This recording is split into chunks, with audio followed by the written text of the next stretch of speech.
Amém? A paz do Senhor. Queridos, nós sempre falamos que é sempre um privilégio estarmos aqui para pregar a palavra do Senhor. Até porque a palavra do Senhor, quando nós ministramos para os filhos de Deus. E é uma responsabilidade toda especial, porque uma palavra do altar, ela pode determinar a vida, ela pode determinar o futuro de uma pessoa. Eu comentava essa semana, eu não me lembro com quem, em algum lugar, eu comentava com um irmão que só há uma instituição na face da terra que tem poder para mudar a vida de uma pessoa por meio de uma palavra, é a igreja. Porque quando é ministrada uma palavra e ela toca o coração da pessoa, a pessoa toma uma decisão, ela tem uma mudança para a eternidade. Não é aqui para a terra. Você pode ir a um psicólogo, e eu honro muito os psicólogos, sem problema nenhum. Você pode ir a um psiquiatra, e nós honramos os psiquiatras, são extremamente necessários, mas o tratamento às vezes tem uma ação terrena. Mas a palavra de Deus não, ela tem peso eterno, amém? Então é uma honra realmente estar na presença do Senhor e ministrar para vocês. E hoje nós vamos falar, o apóstolo já tinha até avisado na terça-feira, se eu não me engano, que o tema do domingo de hoje seria o poder da comunhão.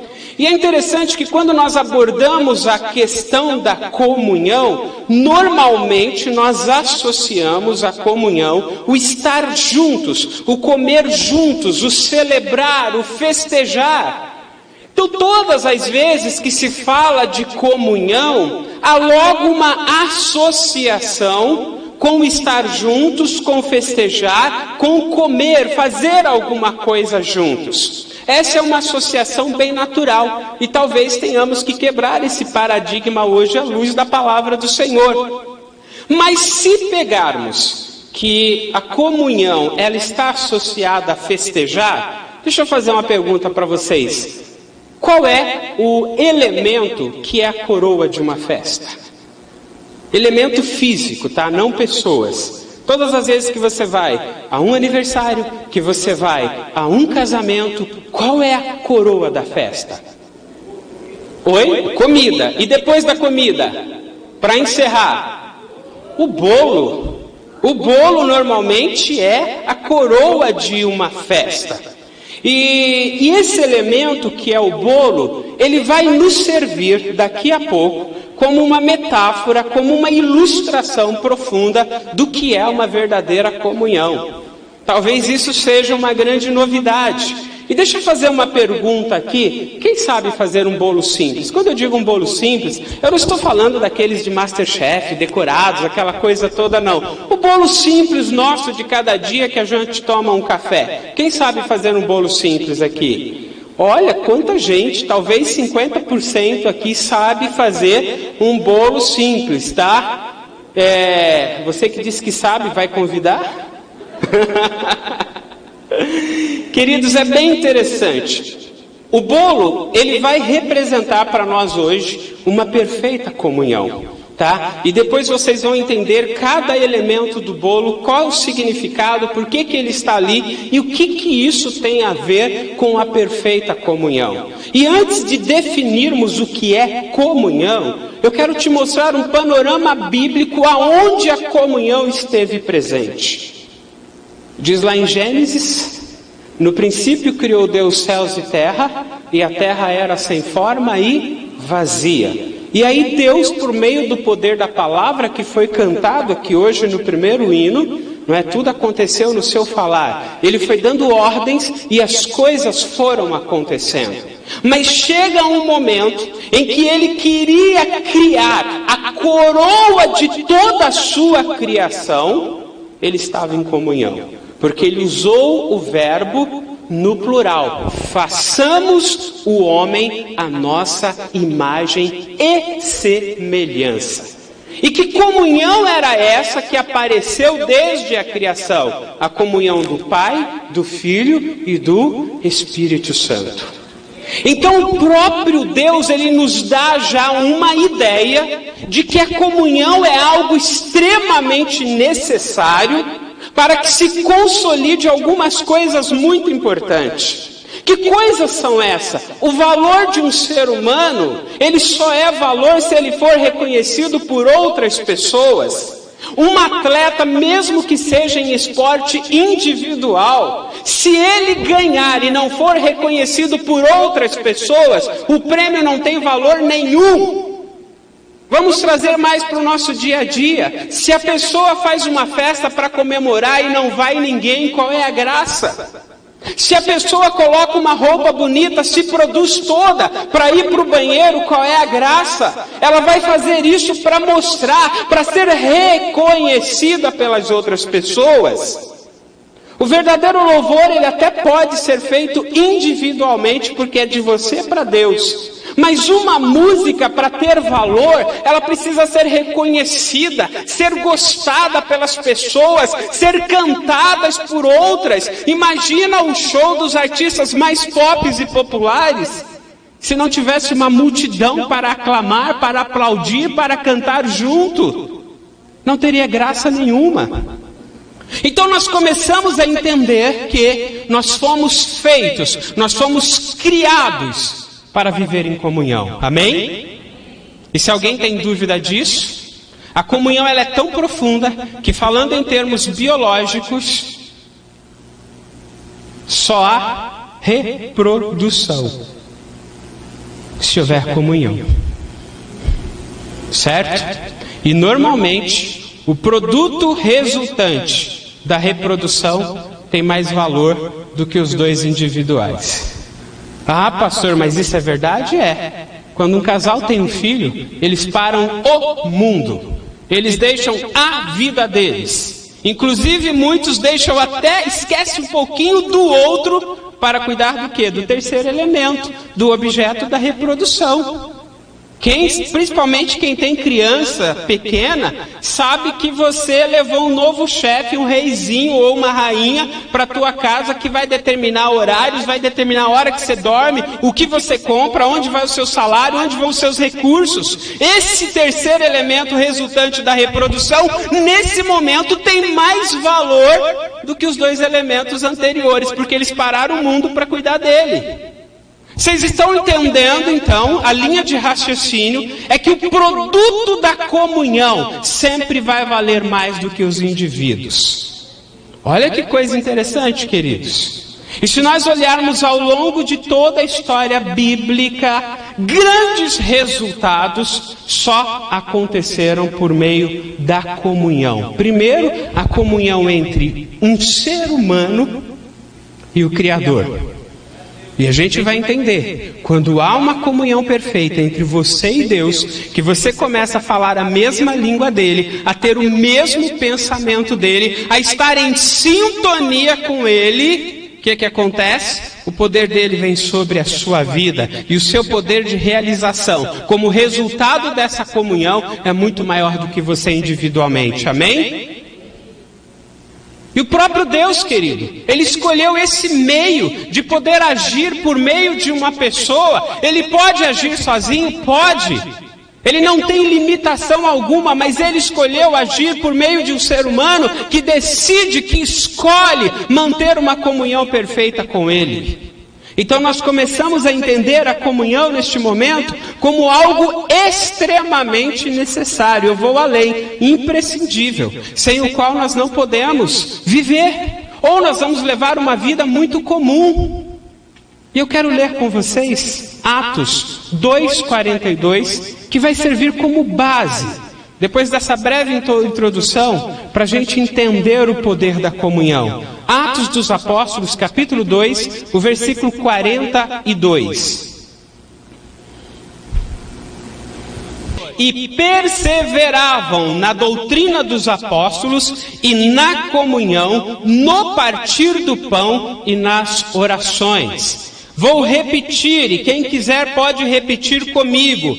E perseveravam na doutrina dos apóstolos e na comunhão, no partir do pão e nas orações. Primeira coisa que eu quero chamar a atenção para esse texto, que quem escreveu Atos dos Apóstolos, e nós sabemos que foi Lucas, ele separa a perseverança na doutrina, isso é, eles tinham um conjunto de regras, eles tinham uma normativa que vinha por meio dos apóstolos. Ele separa esse conjunto de regras da comunhão, ele separa a comunhão do partir do pão e separa a comunhão de oração. Isso quer dizer que a comunhão é algo diferente desses outros elementos.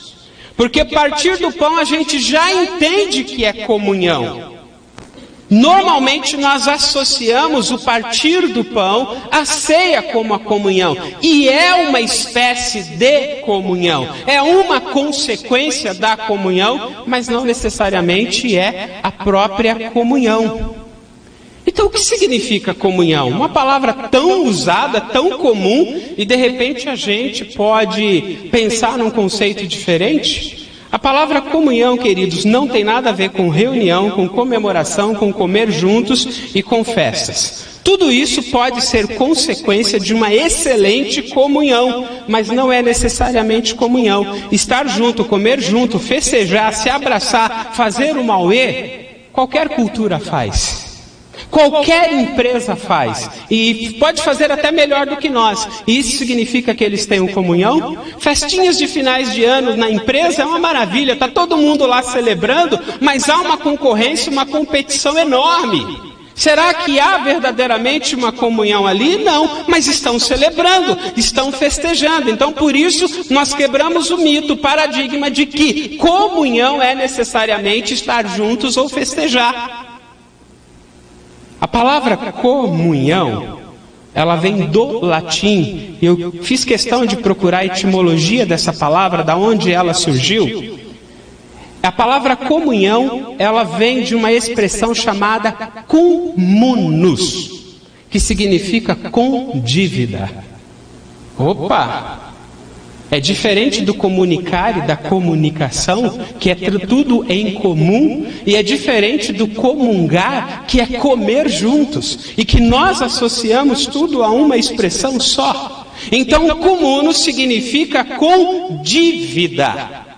E aí é muito importante a gente entender que estabelecer uma comunhão, ter comunhão com uma pessoa, é como se eu tivesse uma dívida com essa pessoa. É como se eu tivesse um compromisso com essa pessoa. É como se eu tivesse uma ligação diferente do dia a dia, de uma simples amizade, diferente de uma simples relação.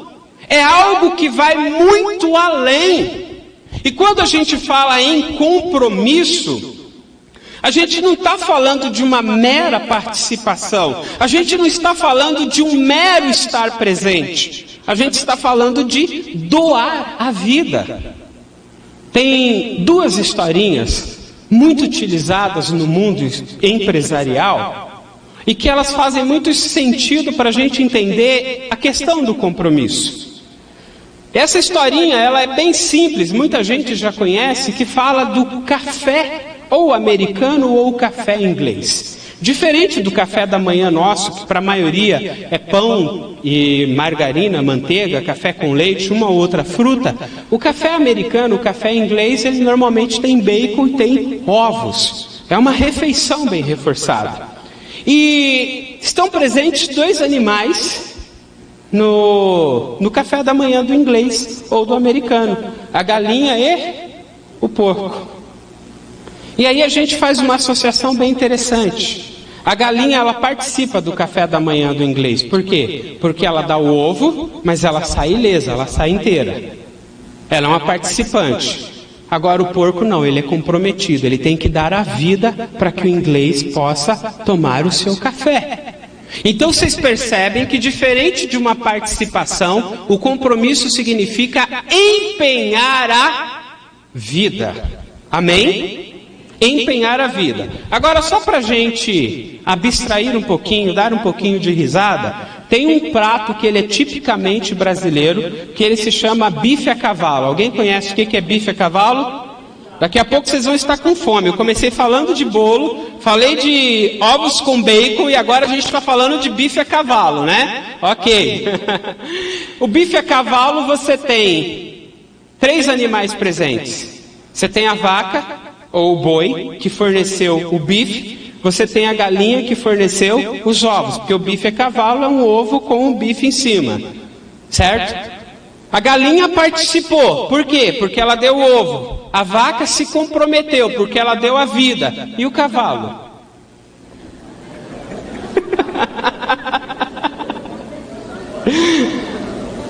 O que o cavalo fez? Só deu o nome. Sabe o espertinho? Todo mundo foi lá, trabalhou, se envolveu, fez aquela coisa toda, se comprometeu. Aí na hora de sair na foto, saiu o cavalinho lá com o nome, né? Eu não vou perguntar, mas eu sei que alguém está pensando. Eu conheço muitos cavalinhos assim por aí. Brincadeiras à parte, isso era só para distrair um pouquinho, mas isso ilustra perfeitamente quando a gente fala de participação e de compromisso. E eu acabei de dizer para vocês alguns instantes atrás que a verdadeira comunhão ela implica em compromisso. Na verdadeira comunhão, olha só, os indivíduos perdem a sua identidade para dar identidade a algo muito maior e muito melhor. Opa, pastor, isso então traz algumas implicações muito sérias, e traz mesmo. Se a gente tem uma comunhão conjugal, onde um quer competir com o outro, aparecer mais do que o outro, mandar mais do que o outro, isso não é comunhão. Porque estão valorizando indivíduos. E o grande propósito da comunhão é valorizar o conjunto. O produto final, ele é maior do que os indivíduos. Se nós estamos, por exemplo, numa empresa, queridos, e a relação de trabalho ela é muito delicada. Porque um consumidor lá fora, lá na rua, ou lá numa loja, quando ele pega um produto de uma empresa, ele não enxerga ali o gerente de vendas, de compra da fábrica, ele não enxerga quem limpou, ele não enxerga quem era o especialista, quem era o dono, ele enxerga o nome de uma empresa que está ali, atrás daquele produto. Se o produto está bom, a empresa é ótima. Se tem algum problema, não importa quem errou lá dentro, a empresa toda está manchada. A empresa toda está comprometida. A mesma coisa na obra do Senhor. Se não houver esse compromisso de que todos possamos nos tornar um em prol de uma missão, de um objetivo maior, querido, o resultado vai ser comprometido. Porque o resultado da igreja que nós vamos apresentar para Deus lá não é o resultado individual. Claro, eu vou ganhar, eu vou conquistar vidas individualmente, mas nós, enquanto igreja, enquanto organização, enquanto corpo de Cristo, muito bem ilustrado por Paulo, estamos todos trabalhando a propósito de um objetivo, de uma missão em comum. E o resultado é resultado sempre do grupo e nunca resultado individual. E Deus sabe tão bem o poder de uma comunhão perfeita, porque lá em Gênesis, por ocasião da Torre de Babel, o que acontecia lá?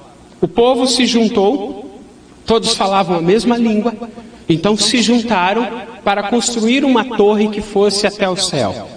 E todo mundo sabe, ou pelo menos, sabemos que o céu que nós vemos azul é só uma ilusão de ótica, não é? Não existe uma barreira, não existe um limite, do ponto de vista humano é infinito, então nós vemos uma sombra azul, tá? Que antigamente achava que era o reflexo do mar, mas hoje se sabe que é a camada de ozônio que tem a cor azulada, então o azul que nós enxergamos não é céu, é ozônio.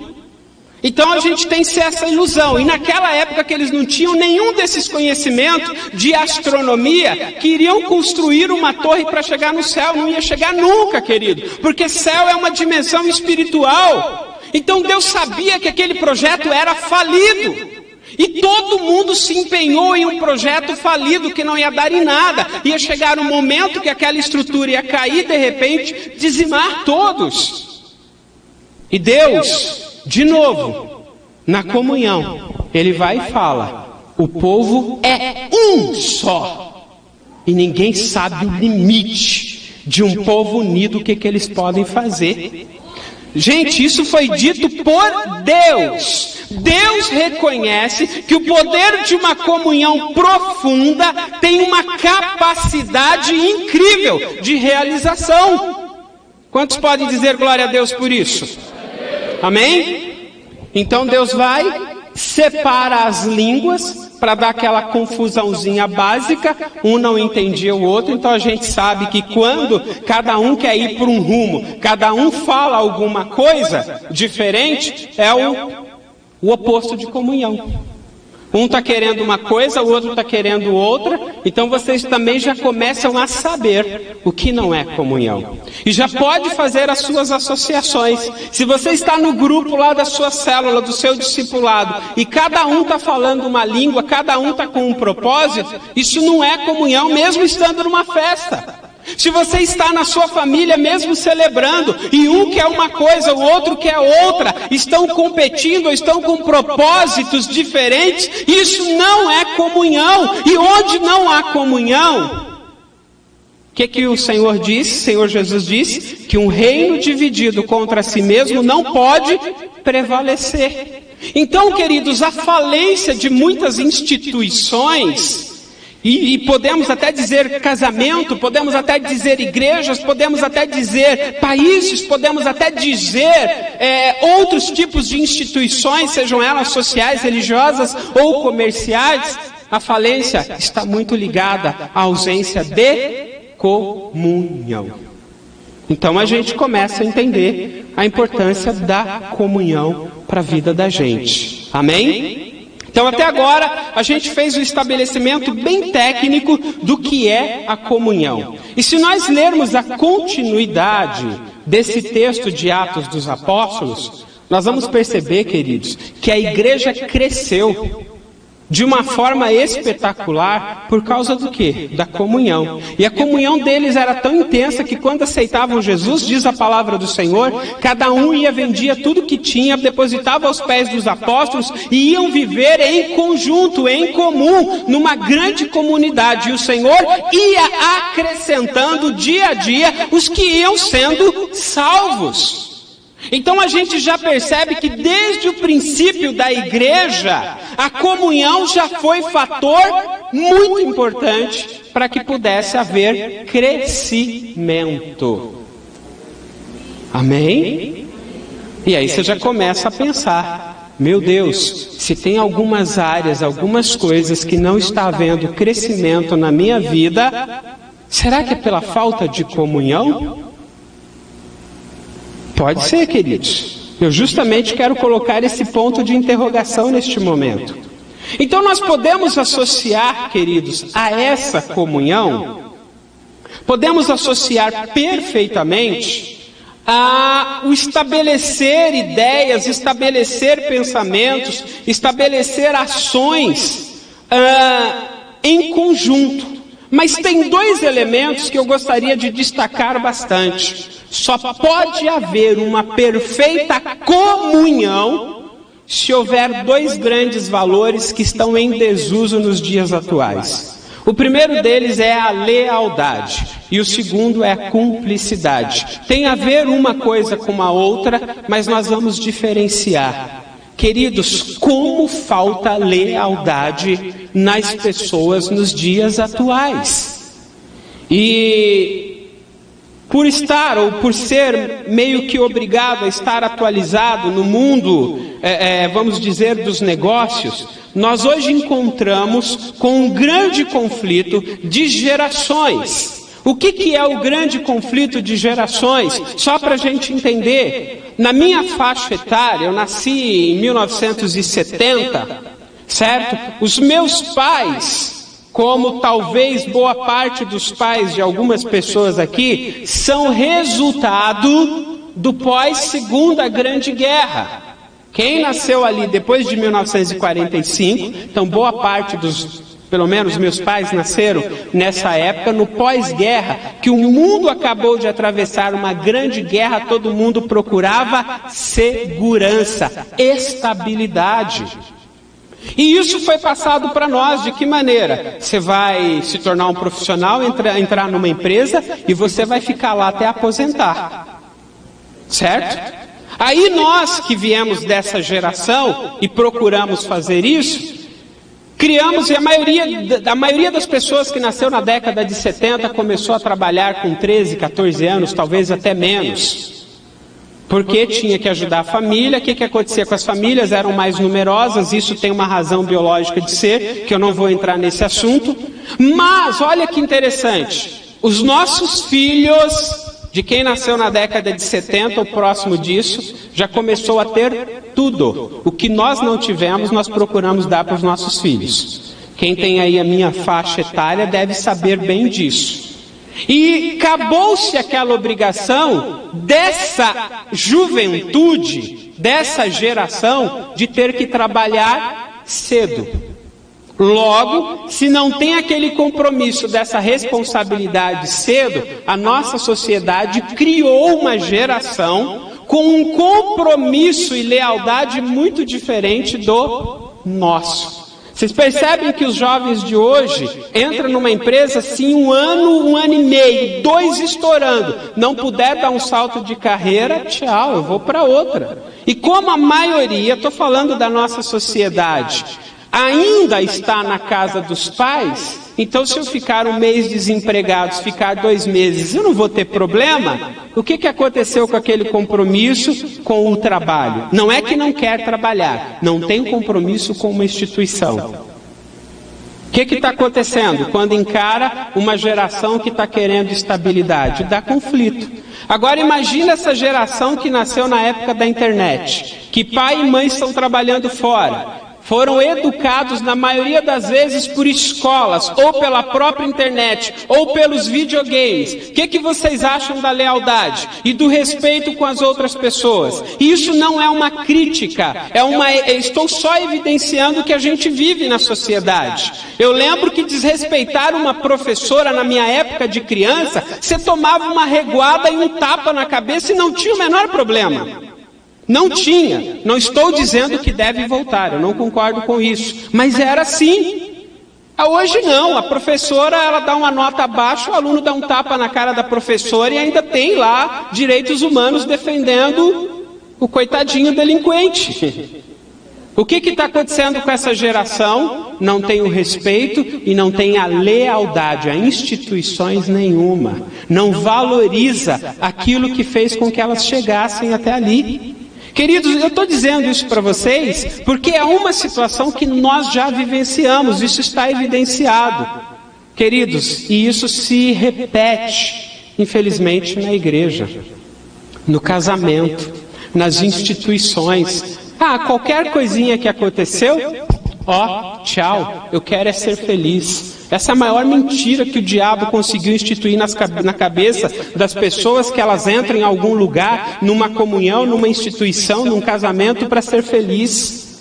E aí, como ela não obtém aquela felicidade eu vou até chamar ela de esotérica, de idealizada, de fantasiosa, então aquilo não presta, ela não entra com o compromisso de fazer o outro feliz, de contribuir. Lembra da mensagem de um americano? Não pergunte o que o seu país pode fazer por você, mas o que você pode fazer pelo seu país. Não pergunte o que a sua igreja pode fazer por você, mas você em comunhão, o que pode fazer pela sua igreja. Não pergunte o que o reino de Deus pode fazer por você, mas o que você, recebendo a unção do Espírito, pode fazer para o reino de Deus.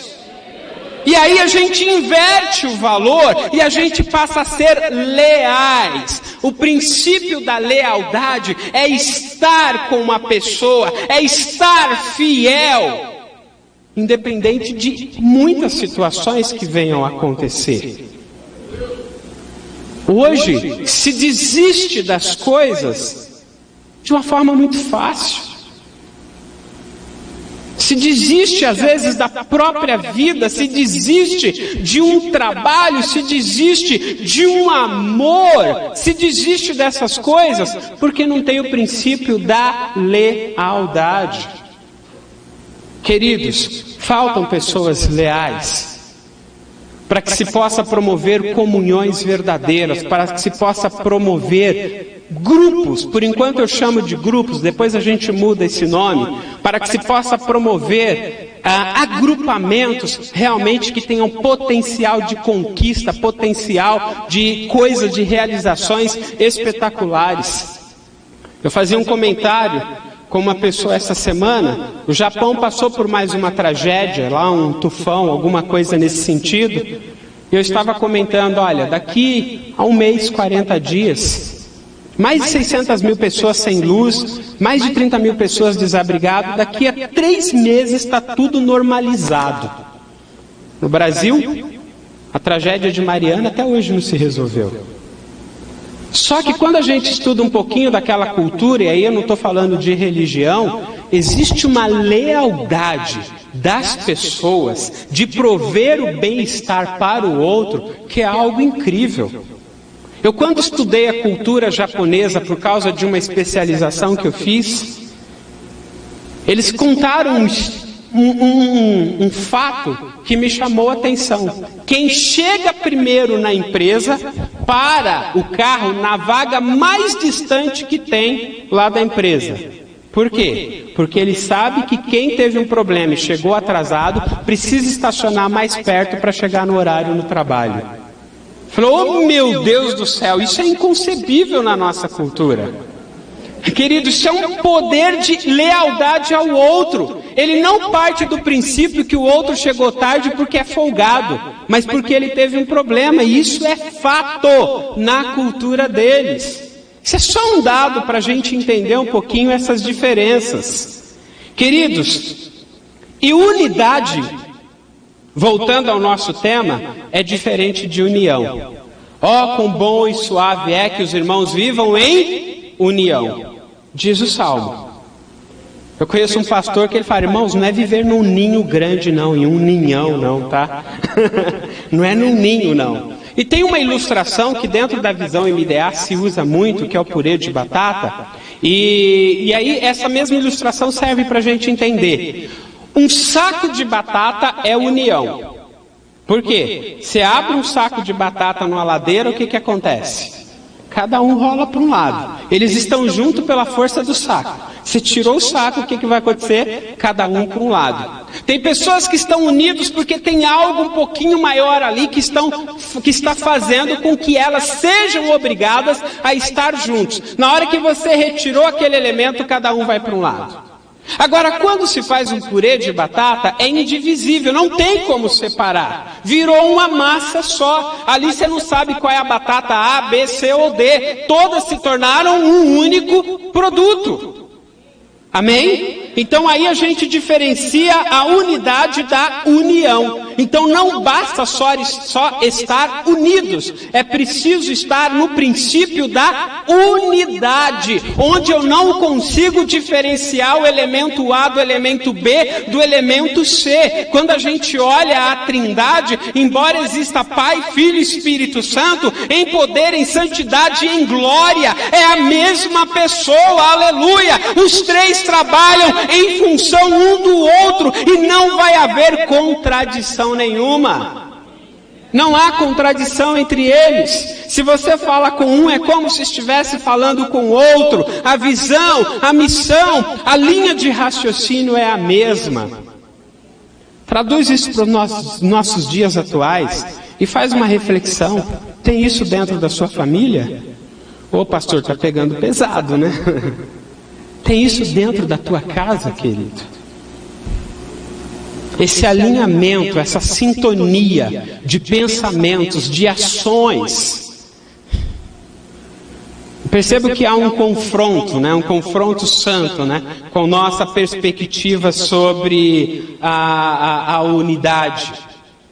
E eu tinha comentado com vocês que uma outra questão que havia para que se tenha uma comunhão perfeita é a cumplicidade. Infelizmente, a palavra cumplicidade na nossa sociedade, ela é usada de uma maneira muito equivocada. A gente só fala de cumplicidade quando se trata de crime. Ó, pegou o cúmplice daquele. Então a gente associa a palavra cumplicidade muitas vezes a crime. Mas a palavra cumplicidade não tem nada a ver com criminalidade. A palavra cumplicidade, ela tem a ver com o fato de eu estar junto com aquela pessoa para o que der e vier, mesmo que às vezes não seja bom.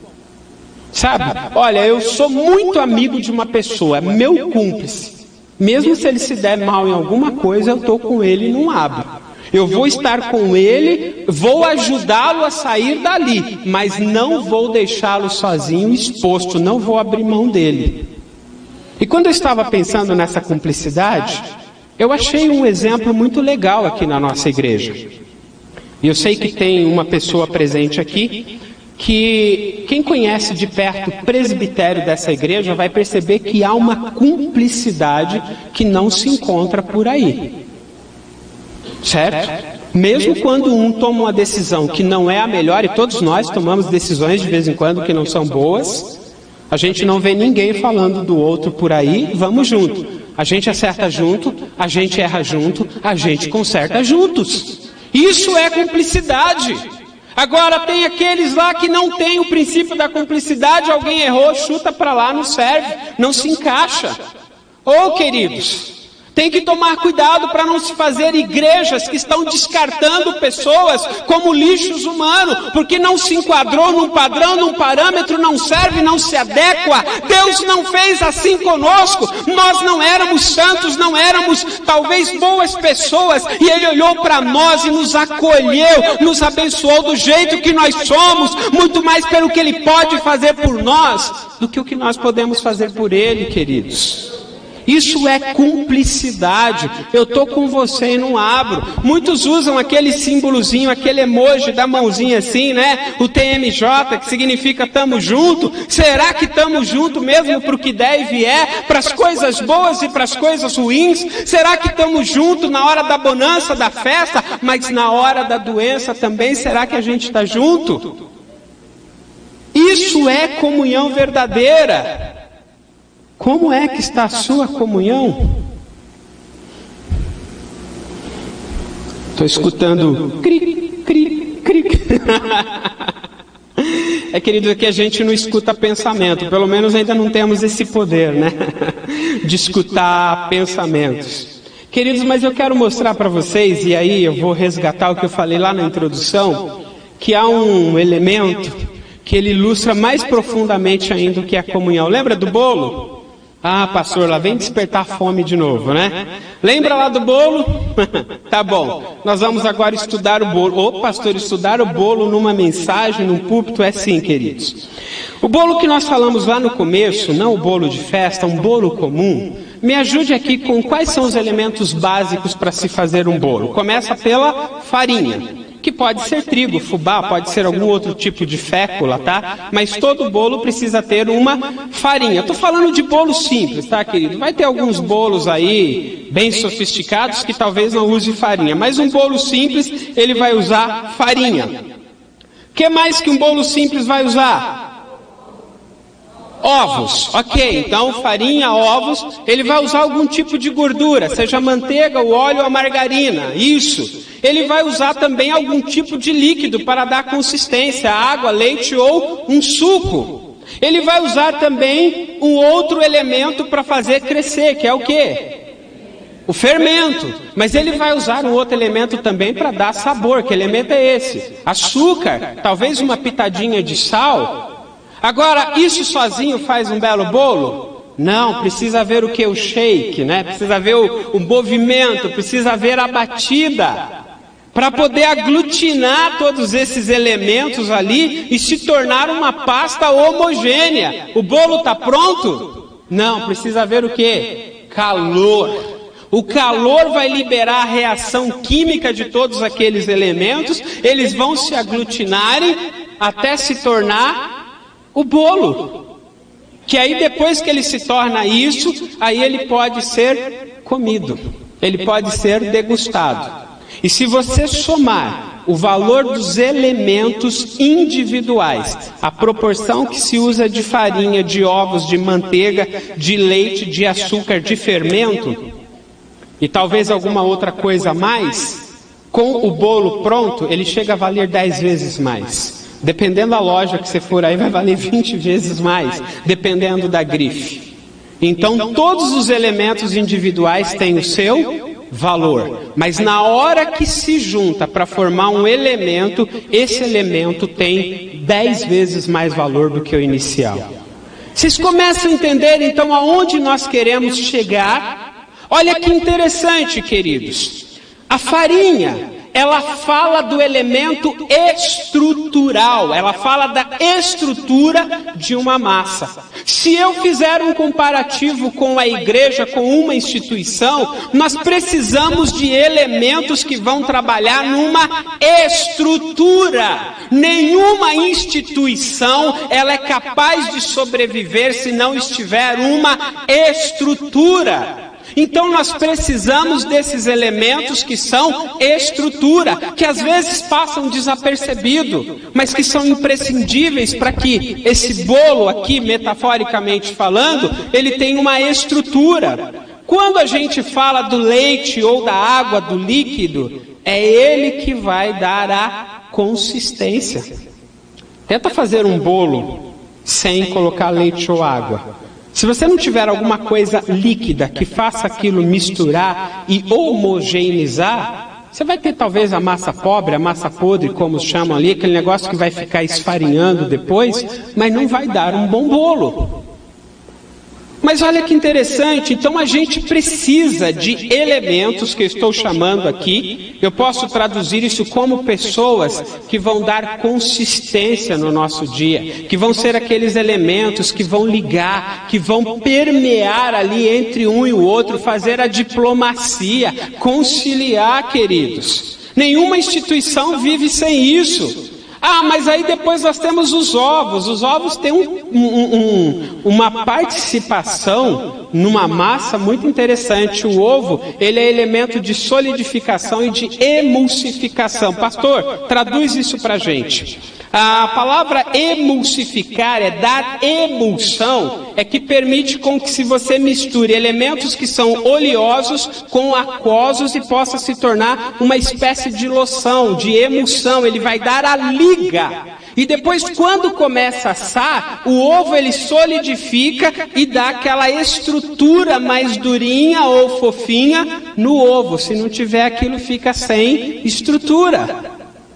Então tem sempre esse elemento que precisa dar esse poder de emulsificação no nosso meio, queridos. A gente pode traduzir isso com pessoas que têm habilidades especiais, pessoas que vão ajudar, pessoas que vão pegar, olha, sabe, tem aquela situação onde fulano de repente não combina bem com aquela outra pessoa, vamos dar uma liga ali, vamos ajudar aquilo ali, vamos trazer para perto, para juntos, vamos integrar ao nosso meio. E aí tem o quê? A gordura. Querido, gordura está diretamente associada a sabor. Tira a gordura da alimentação, vocês vão ver que não tem sabor. Tira a gordura da picanha, mesmo aqueles que não comem aquela capinha gordurosa, certo? Oh Deus, fala. Mesmo aqueles que não comem a gordura, se não tivesse a gordura, a carne ficaria dura, sem sabor. Por que o bacon é gostoso? Por causa da gordura. Tira a gordura da vida para vocês verem o que vai acontecer. Não tem sabor, não tem graça. A gordura, queridos, ela vai dar, além do sabor, aquela sedosidade na massa. Sabe aquela massa mais lisinha? Senão fica aquele negócio ressecado, áspero, parece que desce lixando a garganta. Não é isso? Agora a gordura não, seja a manteiga, o óleo, ou seja a margarina, não, vai permitir com que aquilo tenha uma sedosidade. E o fermento? O que o fermento vai fazer? O fermento vai fazer, queridos, a reação para dar crescimento. Sabe aquelas pessoas assim que são focadas, aficionadas por crescimento, que puxa, sabe, que sai na frente, vamos abrir fronteiras e vamos lá e tal? Isso é o fermento. Isso no sentido bom que nós estamos usando aqui, tá? É o fermento. E para quem não sabe, fermento biológico, né? Quando os funguinhos lá, que Saccharomyces da vida lá, que come o açúcar da massa e produz gás, e cada gás que os bichinhos produzem forma uma bolinha e vai fazendo a massa crescer, né? Então a massa cresce por causa dos gases produzidos pelos bichinhos lá. Isso biologicamente falando. Quando a gente fala do fermento químico, a reação química do fermento liberada pelo calor, ela vai produzir bolhas, tá? Bolinhas. E aquilo vai produzindo bolinha que faz a massa crescer. E são os ovos, o emulsificante, que faz aquela bolinha ter resistência e ela não estourar. Olha só, é aula de culinária, de química, né? Vocês estão entendendo? Tudo isso para mostrar, queridos, que aqui a gente tem uma comunhão. E depois que fez tudo isso, eu coloco lá trigo, ovos, manteiga, eu coloco leite, eu coloco fermento, eu coloco açúcar, deixo lá. O que vai acontecer? Vai apodrecer daí uns dias, né? Talvez algumas horas. É preciso ter um movimento. O movimento eu posso associar, queridos, um propósito em comum, uma missão em comum. Quando todos estão em movimento para ir para algum lugar, para um objetivo nobre, há todo aquele movimento ali e mistura, homogeneiza. Está pronto? Não, precisa levar no forno. Calor. Calor a gente fala do quê? Do fogo. Fogo a gente fala de quem? Espírito Santo. Querido, pode ter a melhor farinha de trigo, pode ter a melhor manteiga, pode ter o melhor açúcar, pode ter os melhores ingredientes, pode misturar tudo. Se faltar a unção do Espírito Santo, não vai se tornar em nada.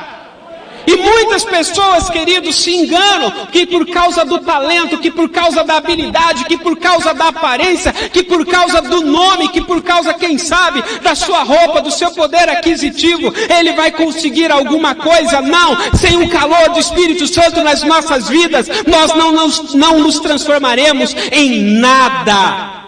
Então nós precisamos do Espírito Santo. Diga comigo, eu preciso do Espírito Santo. Agora vamos traduzir isso para o corpo. Nós precisamos do Espírito Santo. E se isso for verdade na sua vida, dê glória a Deus, aleluia! Oh, aleluia! Nós precisamos do Espírito Santo, queridos. Glórias a Deus, aleluia!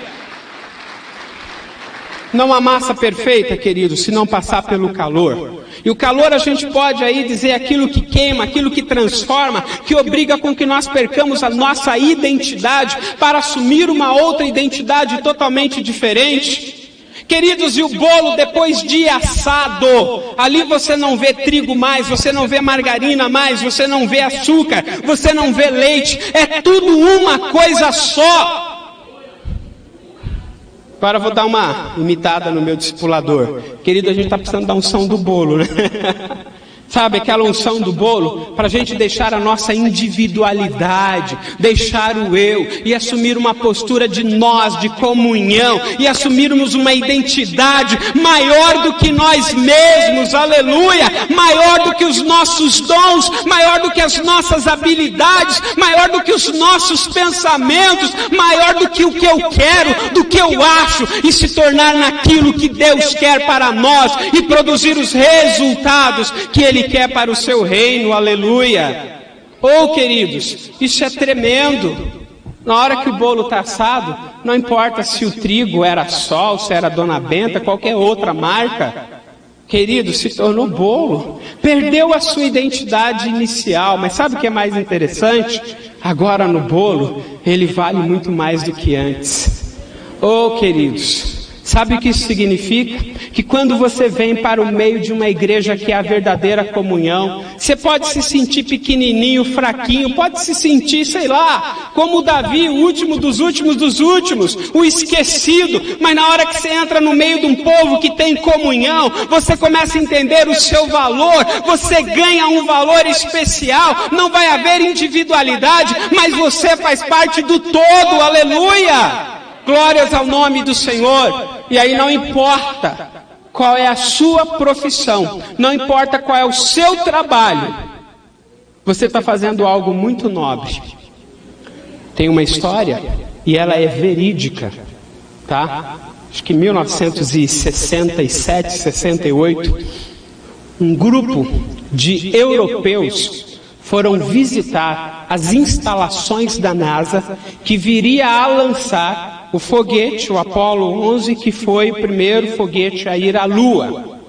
E eles chegaram um pouco mais cedo, antes de abrir as instalações, o horário comercial da NASA. Mas quando eles chegaram lá na porta, tinha um grupo de pessoas limpando, fazendo a limpeza.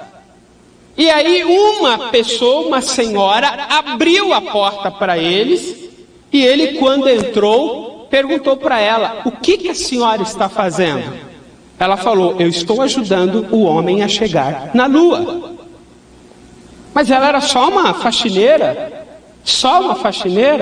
mas ela não estava ali só por causa da limpeza, ela estava ali com um propósito muito mais nobre: eu estou ajudando o homem a chegar na Lua. Oh, queridos, pensa na nobreza da pessoa. Tá, para ajudar o homem a chegar na Lua, eu preciso fazer a faxina para manter esse ambiente limpo, para que as pessoas possam trabalhar num ambiente agradável e conseguir dar continuidade ao grande projeto. Aí você chega aqui, por exemplo, pergunta para a pessoa que está lá na recepção: o que você está fazendo? Eu sou só o porteiro, eu sou só o guardador de carros. Que nada, querido. No ambiente de comunhão, você é um elemento que está ajudando a construir, a fazer crescer o reino de Deus aqui na terra. Você é um conquistador de vidas para o reino do Senhor, independentemente de qual é o seu trabalho. Oh, queridos, e na sua família, qual é o seu papel? Brincam por aí, né, que num casamento tem sempre o lado certo e o outro é do marido. Brincadeira, queridos. Agora que caiu, né, a ficha. Brincadeiras à parte, queridos. Qual é o seu papel no casamento? Qual é o objetivo do seu relacionamento? Qual é o objetivo da sua família, queridos? As famílias estão talvez sendo extremamente prejudicadas, estão sendo destruídas, porque faltam propósitos, faltam objetivos. As pessoas acham que o seu papel lá é chegar lá e estar de corpo presente. Não há conversa, não há comunhão, não há alinhamento de objetivos. Um está puxando para um lado, outro está puxando para o outro. Um reino dividido contra si não pode prevalecer. Aonde está essa comunhão, queridos? Aonde está? E aí, agora que a gente entendeu que uma verdadeira comunhão, ela passa pelo princípio do bolo, né? Um elemento que eu estou colocando vários outros ali para dar algo muito maior, a gente começa a entender que na igreja eu preciso da diferença. Ô pastor, querido, não estou pregando diversidade não, esquece isso daí. Eu preciso da diferença. Cada um vai ter o seu dom. Cada um vai ter a sua habilidade, cada um vai ter o seu ministério. O próprio apóstolo Paulo fala que os ministérios são diferentes. Ele que separou os ministérios, e ele fala lá em Coríntios que ele que dá o dom segundo a maneira que ele quer. Agora, queridos, tem um melhor que o outro? Tem um mais importante que o outro? Não. E tem um que sozinho consegue levar o reino de Deus para frente? Não. Precisa de todos. Ah, pastor, mas sabe o que é? Que tem gente, pastor, na igreja, que é tímido, que é calado, que ali não abre a boca, queridos. Quem é você para julgar o coraçãozinho daquela pessoa? Ah, mas tem aquele que é expansivo, que ele grita, que ele chora, que ele aparece, querido. Se ele está fazendo isso, envolvido pelo Espírito Santo, maravilha, diga amém, aplauda o Senhor. Mas uma pessoa, quando o time do coração lá faz um gol, ela grita, aparece, se emociona, isso não tem nada a ver com o Espírito Santo. Então não associe a emoção com alguma coisa sobrenatural. É claro que envolvidos pelo Espírito Santo, nos emocionaremos sim, sentiremos algo sobrenatural, mas não associe o contrário. A emoção por si só não significa nada. Você vai num show de música qualquer aí, tecnicamente, dependendo da nota, a frequência que utilizar, você vai hipnotizar aquela multidão e vai fazer todo mundo entrar numa sintonia, numa vibração que vão se emocionar. E tem Espírito Santo ali? Não necessariamente. É técnica pura. Então, queridos, quando a gente olha para a igreja, um alto, um moreno, um negro, um baixo, um que fala mais, um que fala menos, queridos, todos são bem-vindos na casa e na comunhão do Pai, amém? Amém? Aleluia! Quando eu olho para o meu lado e vejo uma pessoa tão diferente de mim, queridos, se ela fosse igual, o que eu aprenderia? Se ela fosse igual a mim? Eu já sei tudo que eu sei. Eu preciso do diferente para aprender, querido, para crescer. Eu preciso do diferente. Eu preciso de você, queridos. Você precisa de mim. Oh, queridos. E agora eu vou chamar a responsabilidade. Quanto eu, Elismar, preciso crescer no princípio da comunhão. Quando estava orando ao Senhor aqui, preparando isso, queridos, falar, meu Deus do céu, tem coisa aqui que se a gente for olhar para a gente não fala. Eu acho que quem prega sabe disso, que é falar com a gente primeiro. Mas como a palavra é maior que a gente, como o Pai é muito mais poderoso que a gente fala, eu preciso crescer muito na comunhão. Sabe, seja na família, seja na igreja, querido, eu preciso disso. E você? Faça uma reflexão, o quanto que você precisa crescer, o quanto que você precisa avançar nesse quesito comunhão, porque você entendeu que quando existe a comunhão, o poder da comunhão sempre vai produzir um elemento, um produto final com um valor 10 vezes, eu estou colocando aqui, maior do que a soma dos indivíduos. 10 vezes maior, queridos. Todos são diferentes, mas têm importância igual. E é justamente a soma das diferenças que vai produzir um reino de Deus maravilhoso. Queridos, é justamente a soma das diferenças aqui que vão produzir nessa igreja, nesse local, uma potência para ganhar vidas para o Senhor Jesus. Tem muita gente que fica pensando, Senhor, quando vai vir para cá? De repente, alguém que tem uma habilidade extraterrestre para cantar, alguém que tem uma habilidade toda diferenciada para pregar. Quando o Senhor vai ir alguém para minha célula, que vai trazer uma estrela, vai vir brilhando, vai vir com LED cintilante na cabeça? Queridos, é você e aquelas pessoas que estão ali que Deus vai produzir resultados espetaculares. Sabe por quê? Talvez individualmente olhando você não dê muito valor, mas na hora que somar e vir a unção dele, do Espírito Santo, querido, o valor final vai ser muito maior e vai surpreender. Ou, querido, às vezes a gente olha, nós que estamos em alguns pontos de liderança só por uma questão de organização, em nenhum momento isso nos coloca melhor do que ninguém. Nenhum momento, querido, um título me coloca melhor do que qualquer outra pessoa. Às vezes a gente olha para um grupo e fala, ih, meu Deus do céu, não estou vendo nada. Em discipulado, às vezes a gente discute em roda de Tadel, a gente fala, meu Deus, será que dali vai sair alguma coisa? Natanael pensava assim, né? Será que pode vir alguma coisa boa de lá? Oh, queridos, mas quando vem a unção do Espírito Santo, a pessoa pode ser gaga, que ela vai abrir a boca e vai falar, e o outro vai entender que é a mensagem de Deus para o coração dela, e vai se converter. A pessoa pode ser muda, o Espírito Santo abre a boca dela, e se não abrir com um gesto, ela fala, ela sinaliza, e o outro vai entender e receber a unção de Deus, aleluia, porque não depende de nós, depende dele, quando estamos em perfeita comunhão com o Pai, aleluia. Glórias ao nome do Senhor Jesus. Agora, queridos, os objetivos das habilidades e das diferenças têm que ser um só. Existe a diferença, mas o objetivo é sempre um só. O trigo não pode se rebelar e dizer eu não quero ser bolo. Não tem jeito. A manteiga não pode se rebelar e não vai dizer que eu não quero entrar nessa massa aí. Ela sozinha vai ser manteiga.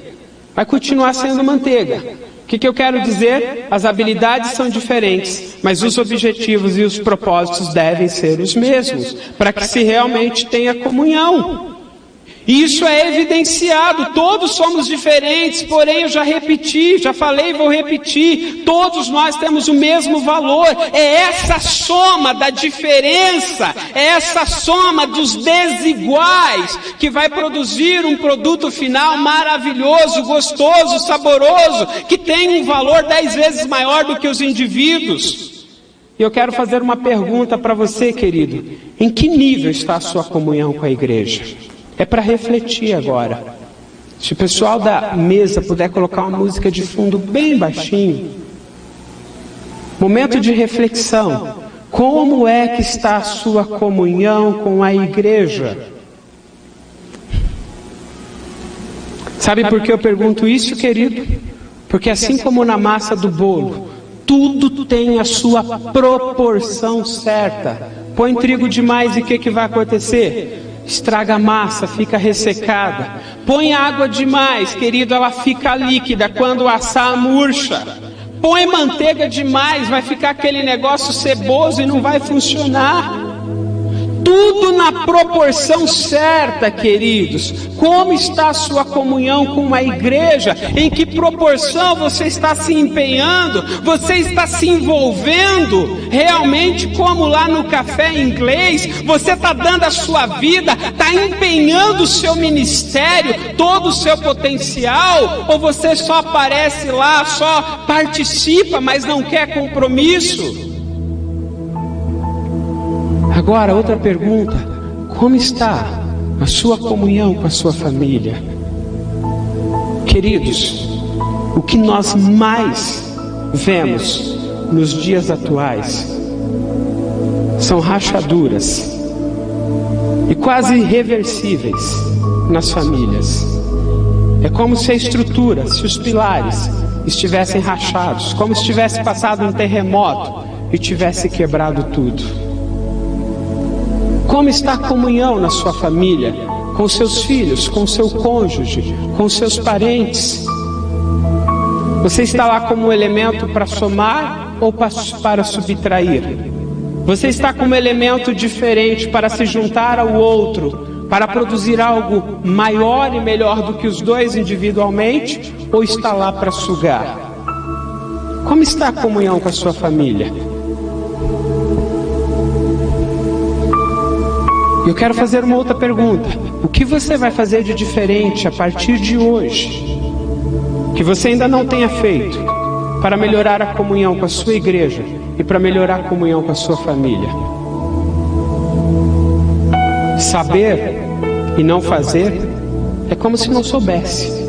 A gente precisa saber e pensar no que eu vou colocar na prática, o que eu vou exercitar, o que eu vou sair fazendo daqui a pouco, quando terminar, para que isso possa se tornar uma verdade na minha vida, queridos. Deus fala, Deus dá a direção, mas Ele não vem pegar aqui na sua mão e te conduzir, não. Ele não vai te dar um empurrão, não. É sua responsabilidade pegar o que a palavra de Deus falou na sua vida e no seu coração e colocar na prática, amém?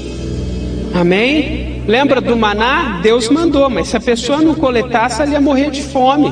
As codornizes, a carne veio do céu, mas se a pessoa não coletasse, ela ia morrer de fome.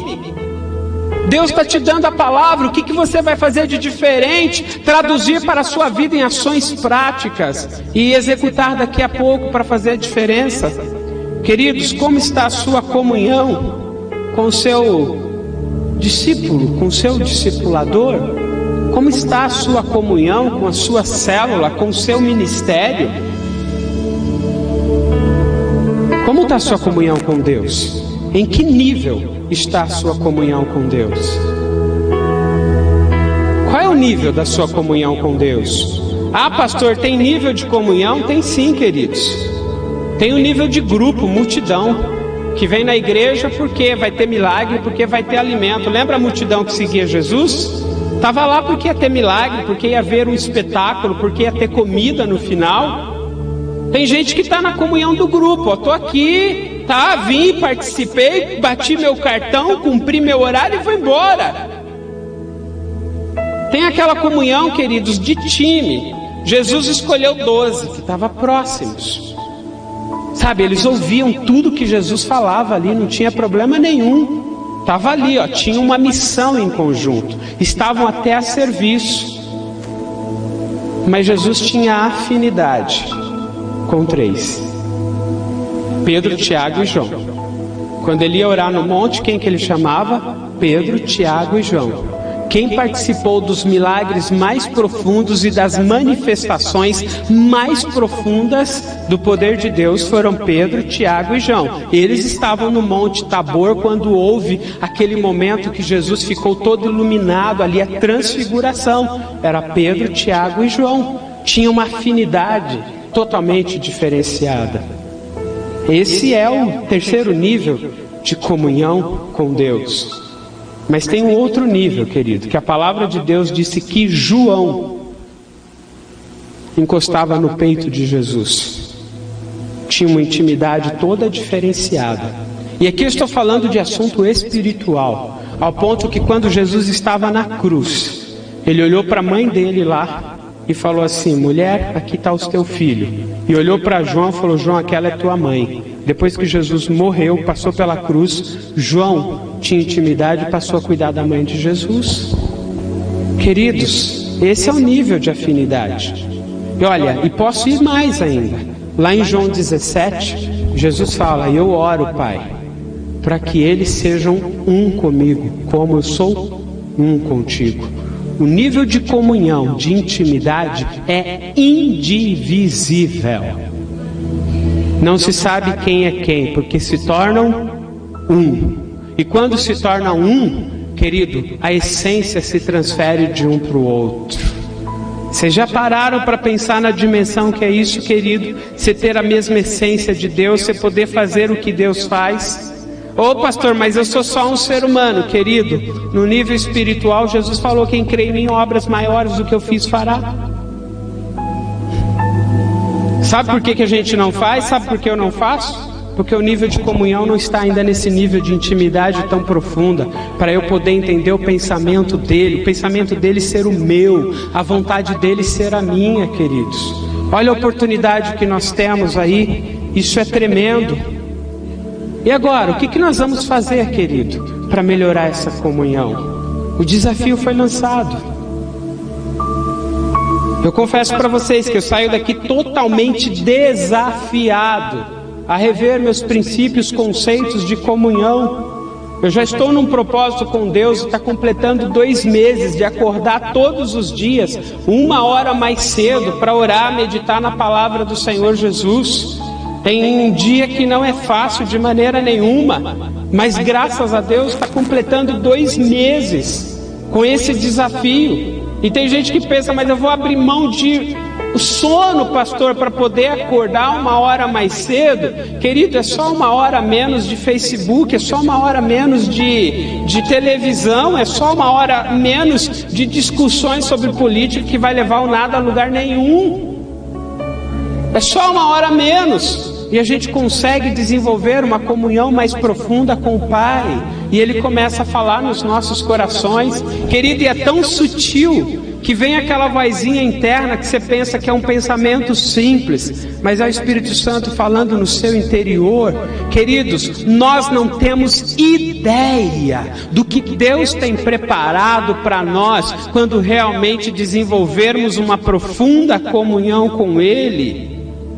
Oh Deus Todo-Poderoso, dá-nos essa graça. Queridos, quero fazer uma perguntinha aqui, e eu vou ser o primeiro a me manifestar. Quem como eu precisa melhorar a sua comunhão de uma forma em geral?